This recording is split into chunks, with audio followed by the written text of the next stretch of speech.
we had city council meeting this morning at 10 o'clock. And hopefully before y'all leave here, that you all can go to a city council meeting and just kind of see how government is conducted. There's a meeting, 2 meetings a month. The first meeting is always Tuesday. The first Tuesday at 6 o'clock in the evening. And the second meeting is the third Tuesday, which is a 10 o'clock meeting, which is today. That's every month. It's at City Hall, so hopefully y'all can find a way to be there. What I want to talk to you about is kind of coincide with that, and I'm glad that the time is going to be brief, but we hope to be able to touch base on something I think very important.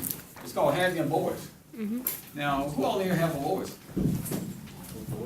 A voice, having a voice. Everybody should have one. Everybody should have one, right? Yeah, how do you know you have a voice? Because you haul out and say, ah, then you make your voice, right? Okay. Well, that could be a voice, it could be noise. But what I want you to be very conscious of is that we all have the ability to have a voice. Now, no matter how small the subject may be, you have a say-so about that subject. And tell you how that works in a smaller scale. This morning I was walking to the neighborhood, and I smelled a gas smell. So I went to the guy's house that I was in front of and knocked on the door and said, hey, Mr. Culpepper, why don't you come outside, there's a gas smell here. He came out and he smelled the same smell I did. And I left and went on by my walking process. When I was heading here, I guess about 20 minutes ago, I saw the guy with Alabama Power out there doing a survey trying to find where the gas smell was coming from. All right, that may seem a little bit unimportant or very insignificant. But the point is, though, how often do we see things that may not be important to on a big scale, but because you saw that, you could have made the difference. Suppose I ignore the smell and say, oh, well, somebody's going to take care of it. And perhaps they would have, but most likely they would not have taken care of it. Somebody could have got blown up because we assume somebody else is going to do something that any one of us could have done. So I know when I came to the school today, there was a poster on the door talking about when you see somebody bullying somebody, when you see somebody doing something that's probably inappropriate, use your smart app or make this call to prevent that. You ever think about that? What I want you to think about is how to exercise your voice every time. And the more you practice that, then obviously you get an opportunity to be able to have a bigger voice on a bigger scale. The question was, if the tree falls in the forest and nobody there, does it make a noise?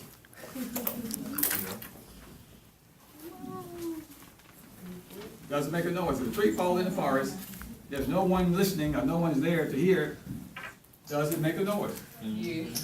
How do you know? Because it's impact. But you was there then. But this one, then, you wasn't there. The tree is on the ground. Did that tree make a noise? We don't know. Well, and that's the thing about a voice, though. If no one hears it, it's like the voice wasn't there.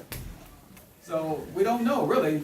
We can assume by experience about other trees falling, that tree could have made a noise, but since we wasn't there, or we wasn't there to record that, We're not sure. we're not sure. I use that to dramatize the same thing about you all. If you're not exercising your voice, it's like not having a voice at all. And we said that somewhere before about a person who, something about reading. What do you say about that? Man. Man who doesn't read is no better than man who can. Exactly.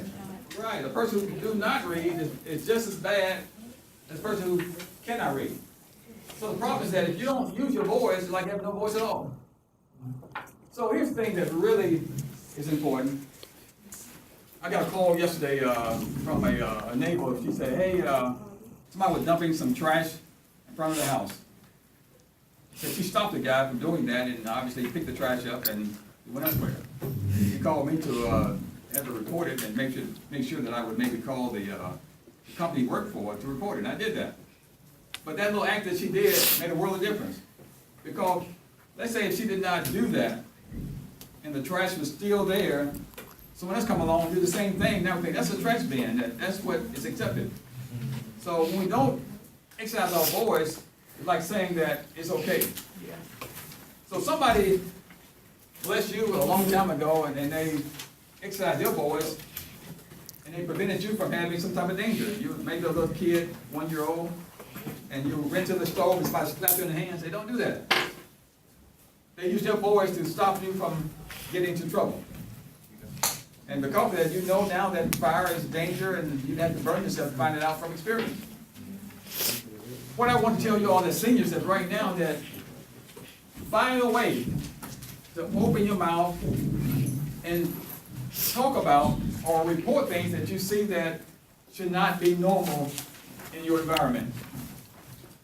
Whether it's trash, whether it's a building that is vacant or need to be torn down, call somebody and get someone else to call somebody. The more people that you get in your voice, in your circle, then the more impact your voice has. Look at my book bag and get my work. So, not to over dramatize that, I want to share a short poem that I think summarizes what I'm saying here.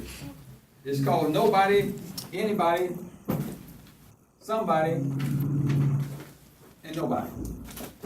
And the poem goes that somebody got angry because it was somebody's job. Everybody thought that anybody could do it, but nobody realized that anybody wouldn't do it. It ended up that everybody blamed somebody when nobody did what anybody could have done. That makes sense? We say it again. Somebody got angry because it was somebody's job to do. Everybody thought that anybody would do it, but nobody realized that anybody wouldn't do it. It ended up that everybody blamed somebody when nobody did what anybody could have done. That was a story of not, they found out later, they say it was, probably wasn't all true, but many years ago, you might remember in New York City, some lady brutalized and was killed unmerciful, but she was right down below as in some apartments. Everybody was listening to this terrorizing of her. I mean, it was just for like 30 minutes or an hour this went on, and nobody called the police. Everybody heard it because they thought someone else was going to do that. So it's never a problem when you call 911 and say it's already been reported. No big deal. Or 10 other people already report the same problem. No big deal. You did your duty. So what we're talking about here, we summarize the next time, is that I want to see you all as seniors now exercising the voice that you have. You practice now, you can articulate it a lot better tomorrow. We talked about the site that we have that people can go on and share their voices and share things that they see as being need improvement. Do that. Start your own site. But whatever, get a voice, and the more people you bring into your voice, the more powerful your voice becomes. Okay? Any questions? 15-minute presentation. We thank you all. A lot of success on your preparation for your exit. Y'all can do well. And God bless. Thank you. Okay, 15 minutes, right? Yeah. Good deal. Thank you.